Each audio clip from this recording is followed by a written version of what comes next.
initiative has been formed last year by the German Council for Sustainable Development of the German government, together with the ESMT, the business school in Berlin, and the Board Academy, a society founded by Egon Zehnder, KPMG, and McKinsey. And we have already had inspiring discussions over the last 18 months and would like to continue now, and looking forward to this one today.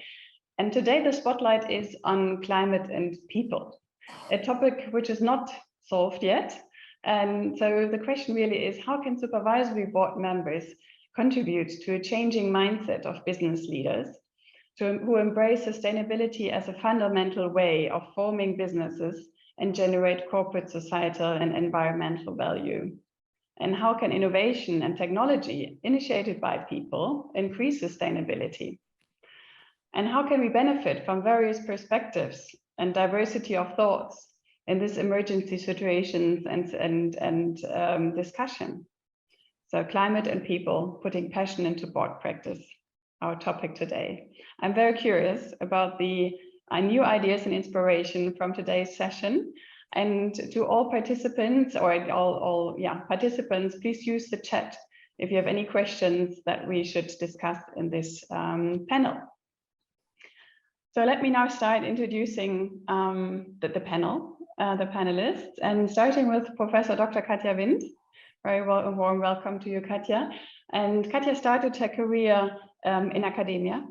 So she's a mechanical engineer by education and became a professor at the Jacobs University in Bremen before she joined the executive board of SMS Group as chief digital officer. And besides that, she's a non-executive director at Deutsche Post, Fraport, as well as Ford Otosan in Istanbul. And we have Robin Stalker. Very welcome, warm welcome to Robin, who is a New Zealander, but living in Germany for many years now. He's a chartered accountant and worked in various finance functions and in New Zealand, London, Asia, the US, before coming to Germany many years ago, and joining Adidas, where he was the CFO, the group CFO for 17 years. And today, Robin is a member of the supervisory board of Commerzbank, Schaeffler, Hugo Boss, Schmitz Cargo Bull.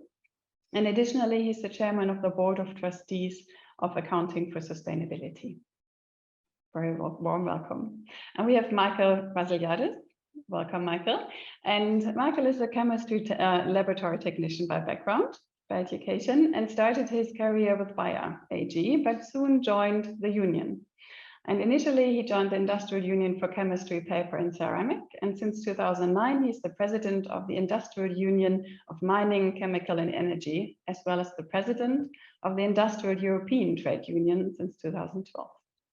And Michael is a member of the supervisory board of BASF, Henkel, STEAG, RAG AG, as well as RAG Stiftung.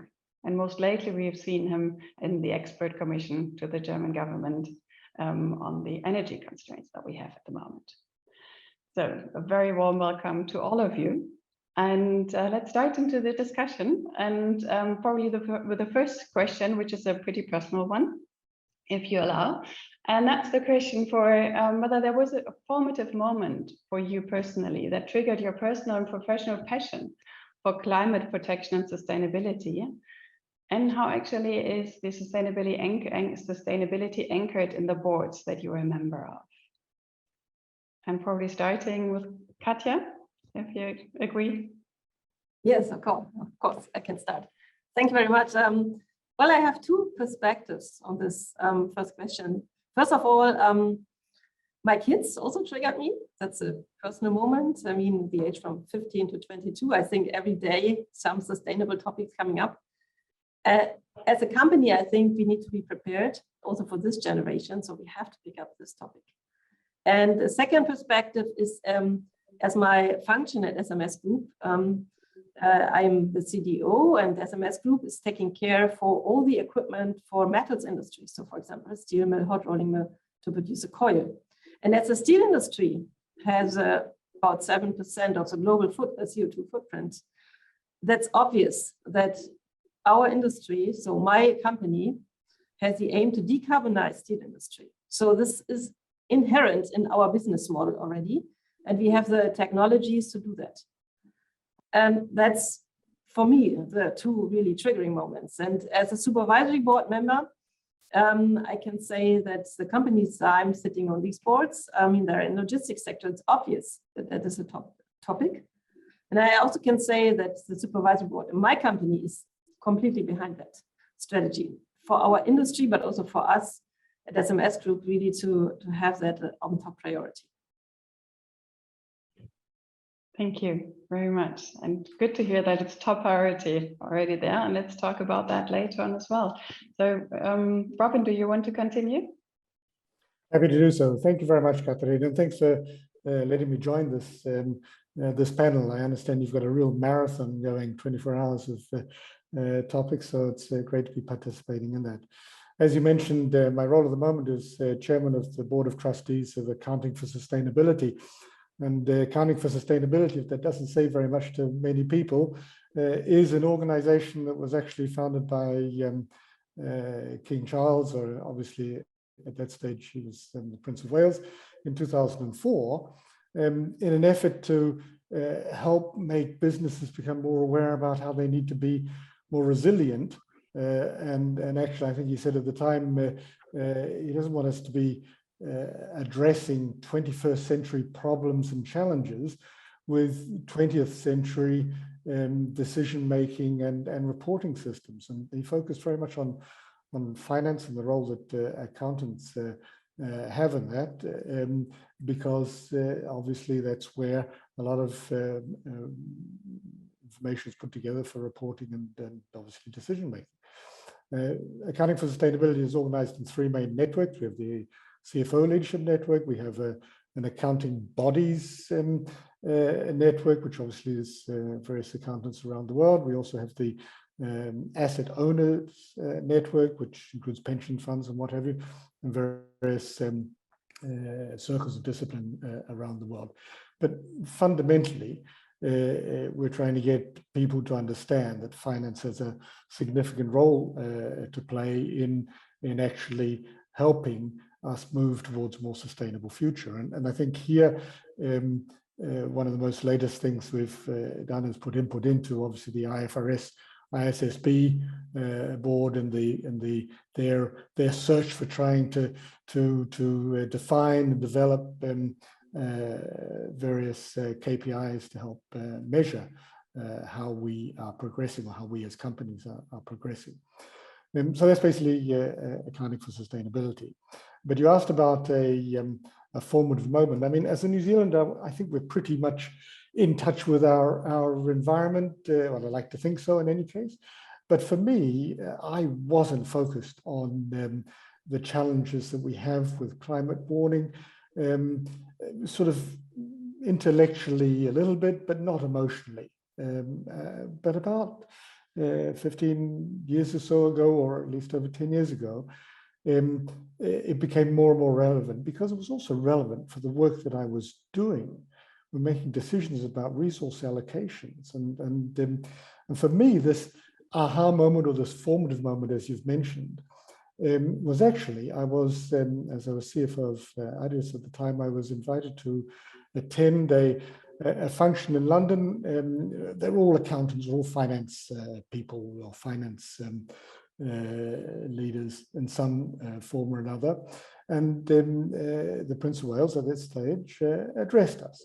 And basically his message was, hey, you're the accounting guys, you're the finance guys, you put a price on things, you value things.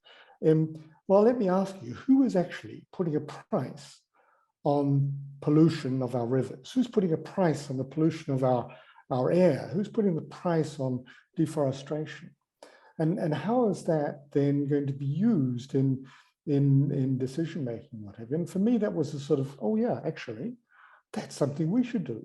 We're actually, in our work as finance guys or CFOs, we're recording and reporting a lot of financial data, but if we're not even taking into consideration certain fundamental costs of the business that we're doing, such as pollution or use of energy, then are we really able to make the right sort of decisions? or are we putting our executives in a situation where we can make the right sort of decisions? So that was, for me, as you ask, and that was a real wow. Yeah, that's exactly what we should be doing. And now, I mentioned I'm on 4 boards. Now it's really very, very good to see that this is actually seems to this whole concept of these non-financials being relevant in our business decision making is actually being more accepted in our executives boards, and definitely has reached the supervisory boards. And I think that's obviously fantastic, because it wasn't, I mean, all that long ago that proposing these sort of things to try and measure this and try and include this in our scenarios and our trade-off decisions was sort of like, well, you know, we're not, you know, this is a nice to have, and we're here to make money, and those things now are finally at least being respectfully treated a bit differently. So in the boards that I'm in, they have various treatments of this, but it is relevant in all boards, as it is relevant for all companies. Some have formed specific ESG committees. I mean, sustainability and the consequences of climate warming have always been an issue for risk management in any case, I suppose. But my point here is that we shouldn't think that this is something that can be delegated to a particular committee of a supervisory board or particular experts, in my opinion. We need perhaps all to be trained on this. We need perhaps also to have some sort of certification of what's relevant here, perhaps. But fundamentally, the makeup of boards, whether they're executive or supervisory, but concentrating on supervisory, should mean that we're in a position to make decisions and help the executive in forming the right strategies and what have you. I mean, we comment on and critique and hopefully then confirm strategy. So it's all of our responsibility collectively to understand that all these matters of climate change and the whole broader ESG issues are fundamentally important. We need to be looking at strategies of our companies in terms of the holistic and long-term aspect. And if we're going to do that, then we have to also realize the impacts of these. And therefore, I think that it's a very exciting time to be involved in these boards. And as I say, some will treat it a bit differently. Obviously, it's a formal issue in terms of audit committees in any case, because we are required to report on certain things, and that will only become more and more relevant as we go through the next regulatory periods. So I believe, however, it is something that is cannot specifically be delegated. It's something for the whole supervisory board. Thank you so much, Robin. And that's already with a lot of passion. We can hear that. Michael, your passion is sustainability as well, I understand. Yeah, I remember 3 steps in my career, my life, where the things are growing up like it have been done in the society overall. So the first is looking 2 decades back in the early 2000s. All these debates were there, but it was a really fundamental debate, because looking on Germany at that time, the most political, most serious debate running around the economic situation, debt, and unemployment. And there was a debate about long-term green issues and so on, but it's more or less a fight of ideas at that time. And looking on the industry at that time, they were so far away from that. So it was a threat at that time. And also looking on the trade unions, because we take care about our members. So at that time, there was not a broad debate like it's now. So we have to remember, it was a growing up debate, but it was very controversial. And also, I looked very critical on this point, because maybe you know, all the industries where I take responsibility for as very, very high energy intensive, everything. So paper, ceramics, glass, chemical, all. So this debate at an abstract level at that time was a threat. And with me, the manager, have the same view. The second step was around 2007, when I entered for 7 years the Federal Council of Sustainability, which is now headed by Werner Schnapphaus. So I was 7 years member there. And what I experienced there was that it was a success, that we tried to build something which is the integrant of the ESG formula. So to try to balance it out, to find economic perspective with social development, with which brought down the threat the picture. So in these 7-10 years, last decade, really a lot happened, and we have to see that. And at this third step, this is, I think, around the last decade, maybe the last 5 years. I see in every company in Germany where I have the chance to look in, that there are really processes, strategies. It goes really deep to the people, to products, to businesses, including the question if we leave some businesses. All these things are on the move. And the fourth thing is, now we have to stop this fundamental debate and bring it to a process where we can really be ensured that we bring it to success under the circumstances which really are there, not dreamable reality. And I think this is a management approach, to bring resources together and to do it and to bring it to success at the end of the day to the market and society. So if you look on 2 decades, I think I have changed my mind, the society have changed their mind, and my companies are really changing their business model. So it's a good story. That's perfect. And that's perfectly leading actually to the first question that we would like to discuss after those really great insights, is how can actually the supervisory board ensure that sustainability is at the top of people's mind, right? So really the first thing when discussing capital allocation and business success. So Robin, I don't know, probably you want to start on that one. Well, I'll build on what I just said a minute ago in terms of what is the role of the supervisory board or the non-executive directors in an Anglo-Saxon sense. I mean, we have 2 things to do. Basically, that's to make sure we understand and confirm or agree to the strategy, and we have to appoint and incentivize the executives. And so I think the first point of recognition is that a good company, or a company that wishes to be successful, nowadays really must realize that it's only going to be successful if it addresses these issues of climate change, but definitely in their business model, all of the ESG issues. And I think that is definitely happening. The practicalities are, however, such that it's been easy for people to say, okay, we need to make some sort of bold statement about targets.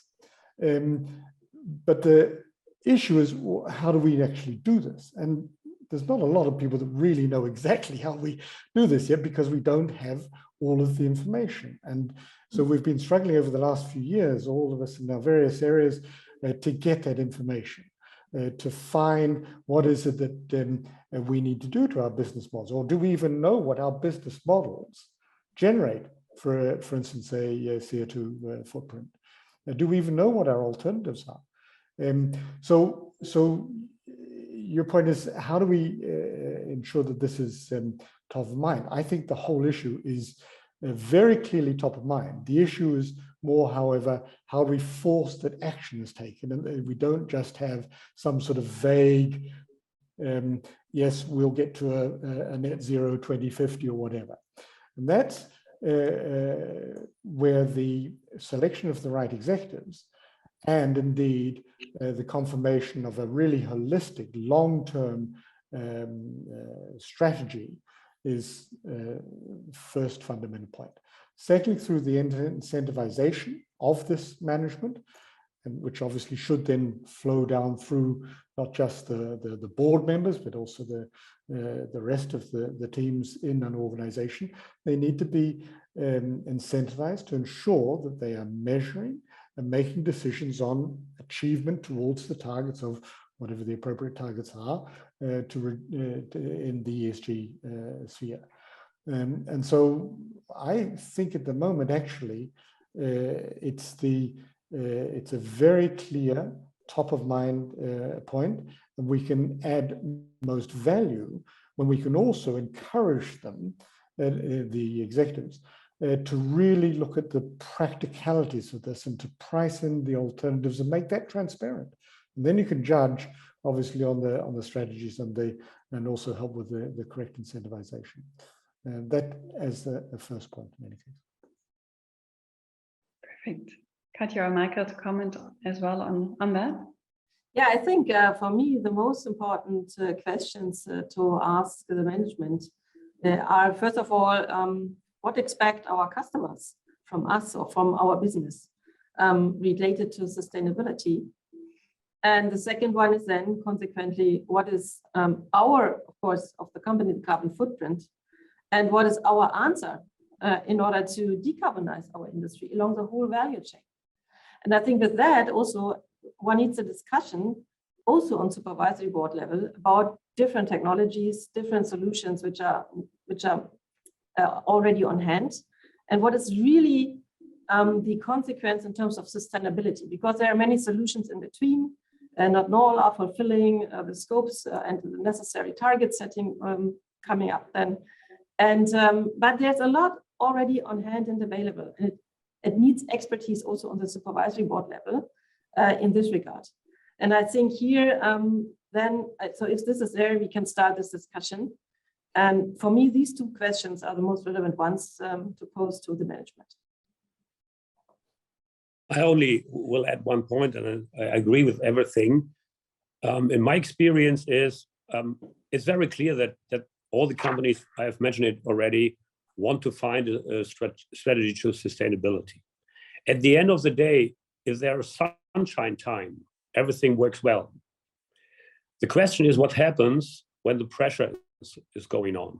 What happens if they have to decide within the business model and within the pressure on management? I think supervisory board have to make really, really clear that the strategy on sustainability is not something which you can do at sunshine and sunny times, that you have to bring it very deeply into the strategy, and the second level, to ensure all the management level, that at the end of the day, if there are pressures and some things have to be solved and reached at the same time, that these sustainability issues and points are so important that they have to follow it and not to calculate if it's more or less important. And I think there is, through the whole chain of management levels, there is a certain point where the strategy things are not so clear. If you're a sales manager somewhere, you have to decide at the very forefront and to ensure these people, what is the same sustainability in these corners of different issues. This is something which you have to bring in on the board level from the supervisory board, and to have to check it and control it. And I think this helps everybody within the company to be very sure that this is a real important thing and not something which is nice. Can I just pick up on what Michael said, because that's exactly right. I think that's one of the key points in ensuring that we do have change. It's this recognition, and also then the communication tone from the top, as one says, from the executive, that this is not negotiable. This is an integral part of how we will be successful, or how we will be market leading, or how we'll be able to continue to be competitive in our business model in the future. And so, because what Michael said was, there was this risk that it's in hard times, it's a nice to have, and let's compromise on that. And so the executive needs to be very clear and communicate that we don't compromise on this.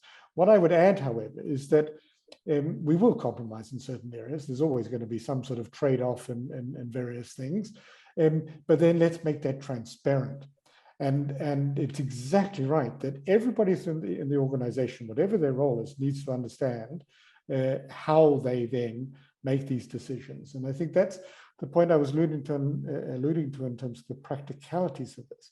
How do we actually do this? What information do we need? Do we all put it into US dollar or euro terms to try and decide what the trade-off is? Or do we try and kick it upstairs to let somebody else decide what the trade-off is.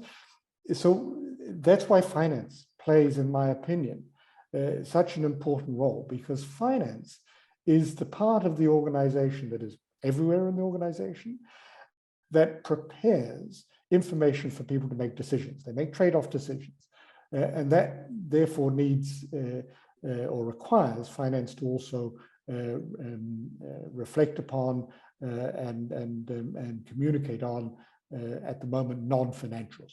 They say always non-financial. I always call them pre-financials, because fundamentally they will turn into financials at some stage. I mean, if we do this right with our employee engagement, if we do this right with our energy saving, with our CO2 footprint, then it's going to impact our financials in the future. But anyhow, and non-financials have to be also made transparent. That's a nice term. I will remember the pre-financial.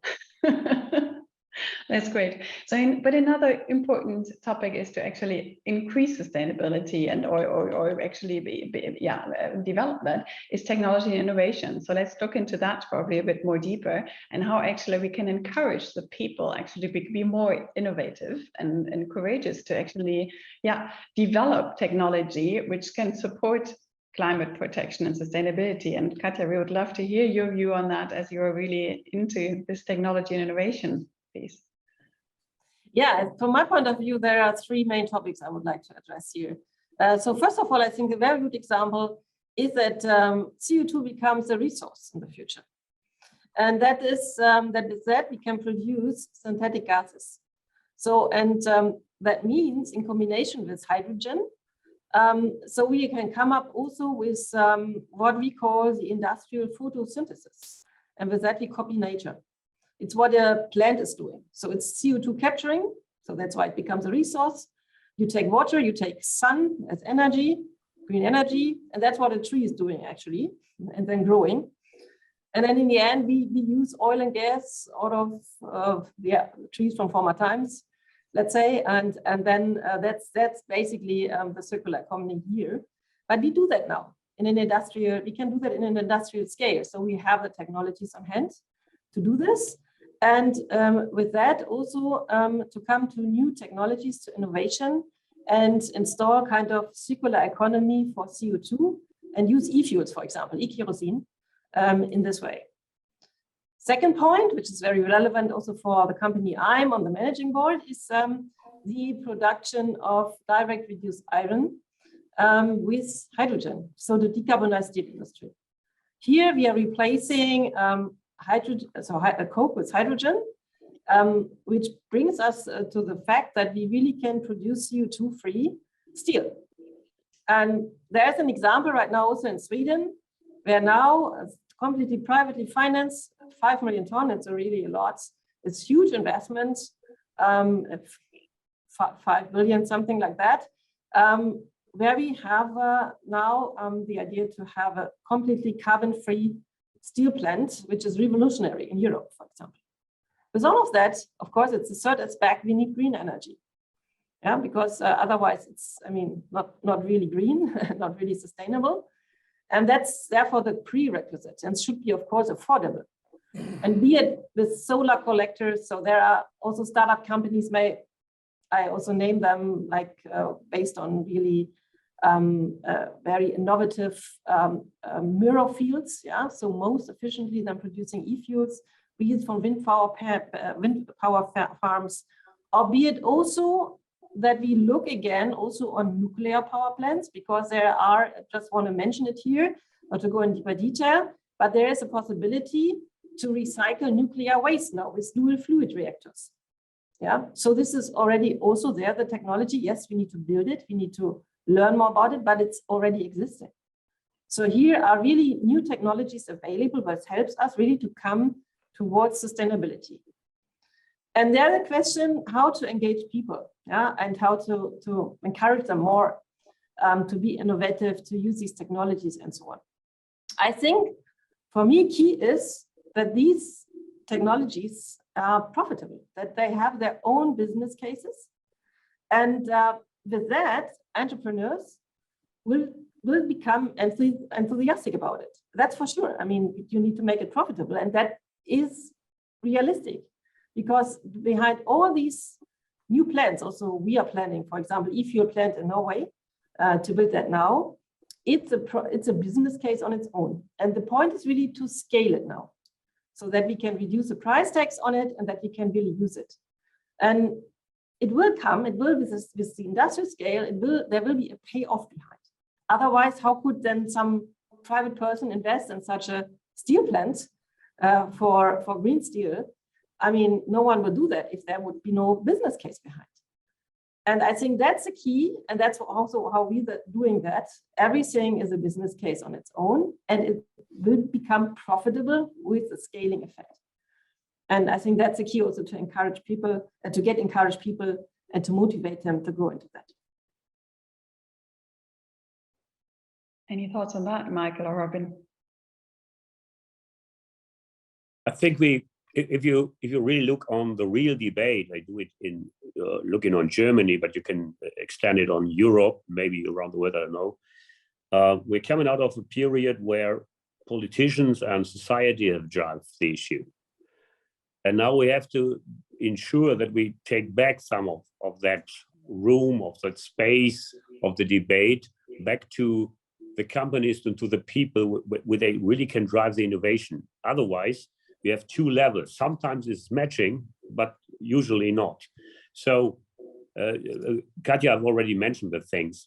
If we can fulfill that our companies and the decisions we are making is very clear what we try to do, and we see all the network behind it as a part of that, not only the nice ones, then we have really the chance to bring pressure on it. And then we need an environment and infrastructure for it. Okay, but at the end of the day, we have to decide as a society, as politicians, are we really looking on the industry, on the innovation driving companies as a solution maker or as a problem?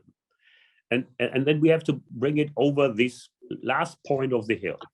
And then I think there is a real chance. If we really always go in, I understand it, because looking back, it was a necessity that they drive it politically. But now it's a critical thing that if we don't bring it to a business model, Katja already mentioned it, then I think we are not fast enough. For example, if you look on chemical industry, we are not making batteries for BMW. We are making the chemicals for the battery, and all these value chain that you needed, you can do it around the world, that's clear. But if you want to really have a straightforward strategy, then we have to ensure that this network is really working together. And so I think we are at the point, and the current situation with the pressure of this energy change with gas and so on is really a focus. And then now we have to decide which direction we are really want to go. I think it's interesting time, it's dangerous times, but maybe it's the last thing where we can speed up and move up in this direction Katja have already mentioned. And I'd just add also the points that we mentioned basically, but yes, we do need, at the end of the day, the consumer to require this and be prepared to pay for it, because it may actually be more expensive. We need everybody in the organization to understand that we have a responsibility here. I mean, this is an existential threat for our society, for our world, and we cannot leave it to the politicians. We cannot leave it to the regulator. We have to take responsibility of this with the regulator and the politicians, obviously. We do need them because they need to set guide rails. They need to help us in terms of certain things that individual businesses cannot do. They will also incentivize various things. But to Katja's point about the business cases, yes, we need business cases, but that requires us obviously to put some sort of price on the CO2 footprint or the various factors that we're putting into our business case. And again, I come back to championing the role of financing, because someone has to put a price on these things. But here we would probably also be helped by the Gesetzgeber, the politicians or the regulators to make sure that we have a level playing field. Because what investors want is some sort of, they might be risk takers, obviously, but they want some sort of clarity that there's some visibility over what the terms and conditions are in the environment over the next few years, or at least the environment, I mean the investment environment. And so I think they're all relevant. But we've also seen that consumers need to really understand what the alternatives are, but they need also be a bit encouraged, because we've seen over the years here in Germany with the organic food offering, how extensive that's become, and how more and more people have purchased organic food. That's great, but there's a lot of people that have not yet found that, or are not perhaps able and definitely not willing to pay those premiums. So it's a role for all of us here. And your point about how do we make it clear in the organization? I just had a wonderful example from one of the companies I'm involved in recently. They, for their whole employees, so the whole group, there's over 80,000 people, manufacturing and white collar, who for one day, had a couple of hours on that one day worldwide, who just focused on climate. And they focused on, well, what can we do? What's our role? What is our idea? Now, of course, the company has thousands of ideas generated from employees all over the world that they have to now filter through and see what they can actually do. But that buy-in from everybody that's working in the organization to understand this is our chance to really do something positive here, that also, as Mike was suggesting, secures our jobs in the future. It secures the reason why our company is going to be successful in the future. That's a pretty powerful thing if people can identify with that. Fantastic example for innovation. Right. Perfect. I would like to come back to, Michael, your point on challenges. So there are a couple of challenges that we run into the problem quite often, that we look at it from always the same perspective. So I would like to address to you also the question, how can we actually use the various roles and perspective also in the supervisory boards to actually influence and draw and benefit from that for climate protection and for sustainability?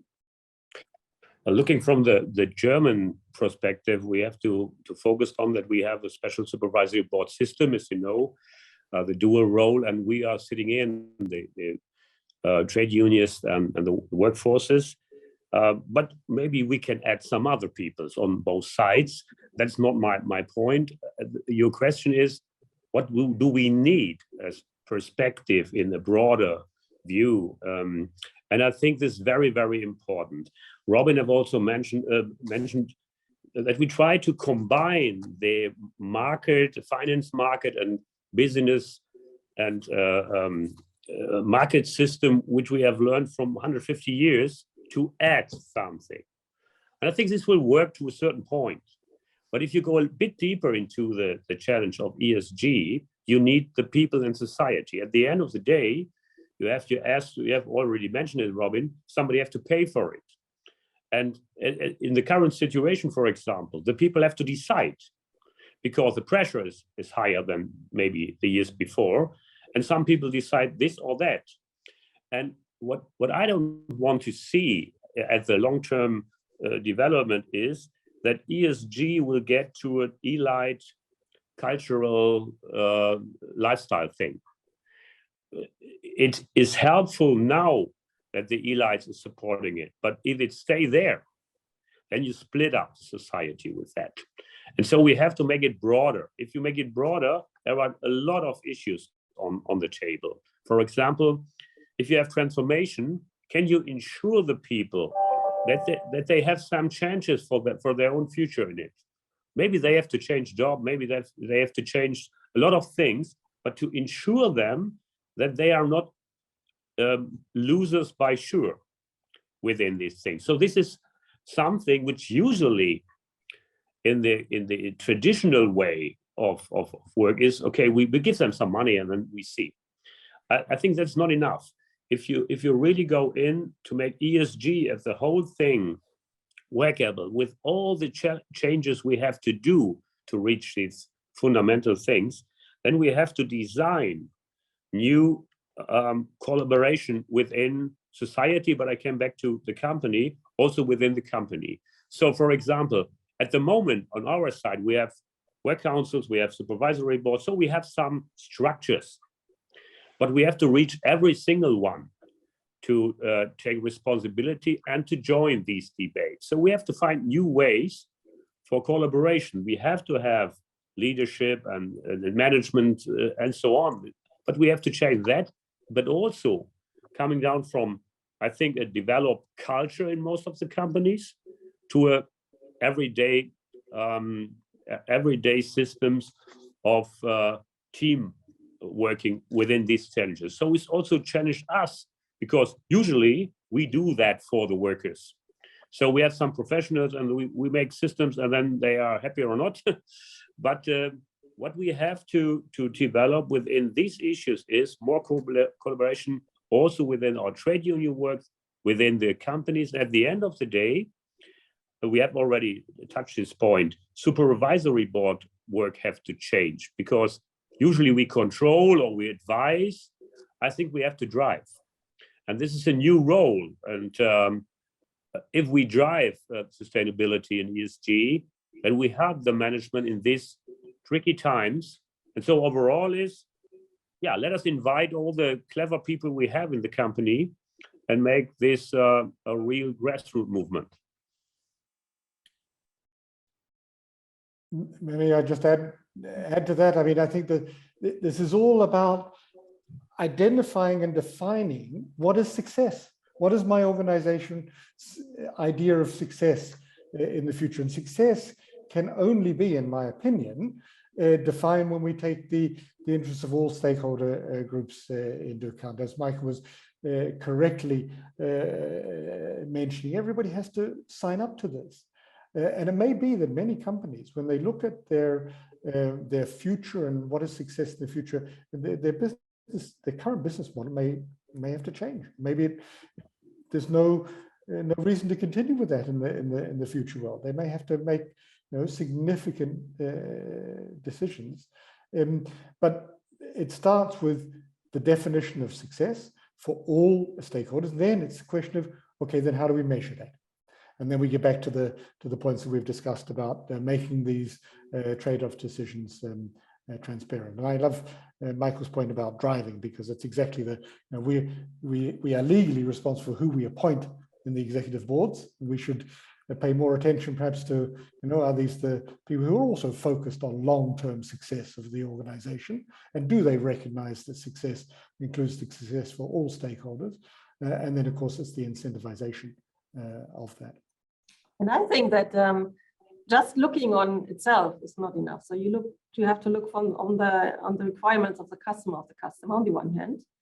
And for me, what we just discussed is one topic not completely valid, and that is that we all have to pay more. Yes, indeed, we have to invest now, and we need also these CO2 certificates to calculate business cases. But in the end, if we can produce, for example, e-fuels if this is really then scaled, yeah, if you produce enough, then the price tag might be even below the one now from the traditional mineral industry, and is sustainable. So the point really here, which matters, is that we invest in these new technologies. We need to scale them up to get them the better price tags. Of course, I mean, mineral industry is whatever years old, yeah. So we need to also have some years really to bring that up on this scale. But in the end, it is maybe then much more beneficial for everybody, and even from the economic point of view, also better. The only point which we really need is green energy, which is affordable, hopefully then. And therefore, there are politicians, again, requested for. I think not just tax-based or tax-funded decarbonization is really, in this sense, sustainable again. I think that we need kind of energy partnership in Europe, for example. So in the northern part of Europe, there is green energy affordable. Maybe energy-intensive industry has to be allocated there, the value-add industry, then more in the middle of Europe, or however one needs to think about that. But that could be an option, really, to come to affordable green energy and also building up a new industry sector in decarbonization technologies. I think that's for me also the direction we should go for. Super interesting. And probably let's take a look at the chat, because there's a question in the chat, and I would read it and see who of you wants to comment on that. It's from Nicolas von Rutenau, and it's: would financial measures on sustainability be equal for all players, irrespective of their purpose? And are disclosure rules the same for all companies or different between public authorities, listed or privately owned companies? I'd be happy to start. Great. Okay, so no difference between public and private. What we need, however, is we need basics that make things comparable. And because we haven't had these standards yet. We have for financial data, IFRS as a guidance that allows certain companies to be compared amongst each other. For non-financials, that's still in the development phase. Which is what ISSB is trying to do at the moment, and others have attempted this as well. And I say it's important because this comparability will help with the allocation of resources. Investors then will know, okay, I can invest in this one because I think that's better than this one here. But we're at very early stages, and I think what we've seen so far is it may well be that we don't have differences between public and private, but we may well have differences between industries. There may be certain KPIs that are relevant for a particular industry that are less relevant for another, where other KPIs are important. But as soon as we can get a level playing field, and that is particularly here, our subject is climate change and obviously CO2 reduction, that should be across the board. What the investors or what other users may choose to do with this information, that's another thing. But we firstly need to make the information comparable, and that requires pricing decisions and all that sort of stuff. But it should be, I think, the same for public and private.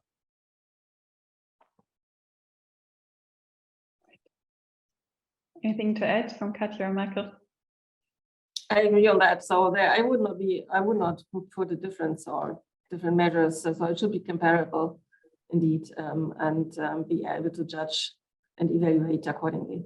Yeah. So let us pick up one final question, probably for being within the staying in the hour is, I mean, you mentioned earlier, and it really resonates, is driving is one of the topics, right? I mean, that's passion. If you're passionate, then you drive automatically, I guess. But how, actually give us probably a bit more flavor around it. How can actually a supervisory board drive without direct leadership? That's always the challenge in the system, right? So probably a couple of thoughts around that from you. So one thing you can be really sure is that in every supervisory board meeting, there's some presentation on sustainability, but that's not enough. So to go a step further, because it's very interesting, it's always a nice thing to see that what happened there, what's innovation and so on. But at the end of the day, Robin had mentioned it, and Katja also, we have to see the system behind, not the example, not the things which is really maybe on the way. So we have to see how is the company overall is, maybe globally, if you have big companies, is working on that. Is this a lab or is this a movement?